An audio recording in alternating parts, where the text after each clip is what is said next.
I just wanted to talk to you guys about my experience with AliExpress and PC shopping. Um, I know that when you're dealing with these kind of like Chinese eBays, especially if you've never experienced it before, it's kind of like iffy, and it also doesn't help the fact that their listings are all like clickbaity and whatnot. Like their listings tend to be like this over here, this combo, right? It's CPU plus motherboard plus RAM, right? This is actually a multi listing post. So they will have the most expensive bundle on the cover photo, but they have the listing price is actually the cheapest thing that you can get inside the bundle. So sometimes if you're scrolling and you see a TV and it's like $5, well, that's because they have like TV film protectors in there and whatnot, as well as the TV itself, and they use that to get you in there to just click. So see, you just got to pay attention here. And I guess I'm personally used to seeing bright blue things when you want to click on something, and there's not here, right? So you have to go down, and when you hover over these, you can see that they are clickable, right? So the $61 price is just for the actual motherboard itself. And when you click on motherboard plus CPU, goes to 85. Motherboard plus CPU plus RAM, 112. Now, this isn't usually the one that I go for. There's one on here. It's called Moogle or Mogul or whatnot. You can actually see it over here in my checkout cart. That is usually tends to be around between $74 to $80, and sometimes it can be as low as like $68. Depending on if they're running one of their versions of Prime Day, which happens pretty often. And when they are running discounts, they will let you know like, hey, it's going to be this price in X amount of hours. Usually you get like a 24-hour heads up on the listings. So I just kind of like check it on a regular to see when the deals are going to be there and when they're not. As far as like customer service or whatnot, it is very difficult. I'm guessing simply because the language barrier is there. If you open up a case, you usually won't talk directly to the seller. You're going to talk to an intermediary. But the good thing is if you need to do a return or a refund or whatever, it's really quick.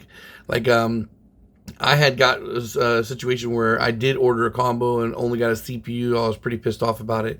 And they only take a week to get there. The smaller packages only take a week to show up, even from China. It's only when you got to order something that's like a size of a PC case or whatnot that it takes a month. So as long as you keep your items small, you get them just as quick as you would off eBay. And that way you don't have to worry about paying the middleman. So anyway, in my process of doing a return or whatever, I opened up a case and 5 hours later I had a refund in my in the account. So, and they didn't even ask for a return or whatnot. So I would say it's pretty safe to use. I haven't had any issues, and at this point I've ordered dozens of items off this already, and I'm going to keep doing so because it's there's a lot of these things you could buy stateside that wound up being around about the same, their marked up prices.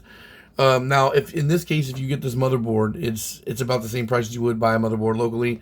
But I tend to buy either the black ones or the white ones down here, and $43. You can't see it on the camera. Let's see. Yeah, that one's $43. So I guess even if you wanted to buy like the motherboard by itself, it's going to be cheaper than if you were to buy it stateside. Usually this motherboard sells for like $55.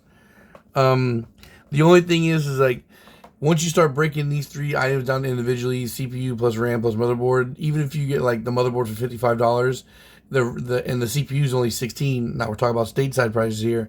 The problem with breaking the bank on the motherboards or this whole setup is the RAM. Now the RAM that you get from these kits are usually only 2133 megahertz, but versus the 3200.